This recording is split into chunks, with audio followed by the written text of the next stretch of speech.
Hello friends, welcome back to our channel. ఈరోజు current affairs.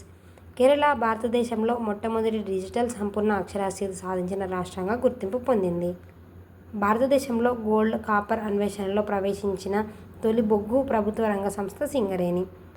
ఉద్యమ సఖి portal మహిళా పారిశ్రామికవేత్తలకు మెంటర్షిప్ శిక్షణ, ప్రభుత్వ పథకాల సమాచారం అందించేందుకు ప్రారంభించబడింది. ఇండియన్ పోర్ట్స్ బిల్ 2025 పోర్ట్స్ అభివృద్ధి నియంత్రణ కోసం ఇది కొత్త చట్టం. సస్టైనబుల్ ఏవియేషన్ ఫ్యూయల్ ఒప్పందం పచ్చదనం కోసం ప్రత్యామ్నాయ విమాన ఇంధన వినియోగం. దీని లక్ష్యం ఏంటిదంటే వాతావరణంలోకి విడుదలయ్యే కార్బన్ వాయువును తగ్గించడం. ఈ జాగృతి పోర్టల్ విద్యార్థులు, యువతలో డిజిటల్ లిటరసీ అవగాహన కార్యక్రమాలు నిర్వహించేందుకు రూపొందించబడింది. ఇస్రో 75,000 కిలోల పేలోడ్ మోయగలిగే శక్తివంతమైన కొత్త రాకెట్ను అభివృద్ధి చేస్తుంది. ఇది స్పేస్ మిషన్స్లో గేమ్ చేంజర్ అవుతుంది.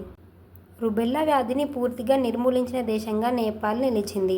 బ్రిటన్ నౌకాదళంలో తొలిసారి హిందూ పురోహితుని నియమించింది. ఇది మత వైవిధ్యానికి, సమానత్వానికి ప్రతీకగా భావించబడుతుంది. దక్షిణ మధ్య రైల్వే అత్యధిక రవాణా సాధనలో రికార్డు సృష్టించింది. మిస్ యూనివర్స్ ఇండియా 2025 రాజస్థాన్కు చెందిన మణికా విశ్వకర్మ ఈ టైటిల్ గెలిచి భారత్ తరపున మిస్ యూనివర్స్ పోటీలో ప్రాతినిధ్యం వహించనుంది. ప్రపంచంలో అత్యంత విలువైన బ్రాండ్ యాపిల్. ఇది మరోసారి అగ్రస్థానం దక్కించుకుని తన ఆధిపత్యాన్ని కొనసాగించింది.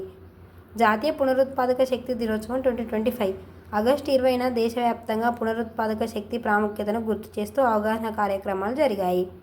తేజస్ MK-1A డీల్ భారత వైమానిక దళానికి ఆధునిక స్వదేశీ యుద్ధ విమానాలు ఇవ్వడానికి కుదిరిన ఒప్పందం. ఇవి దేశ రక్షణ శక్తిని బలపరుస్తాయి. Thanks for watching. ఇలాంటి ఇన్ఫర్మేషన్ మీ వరకు రావాలంటే మన ఛానల్ని సబ్స్క్రైబ్ చేసుకోండి.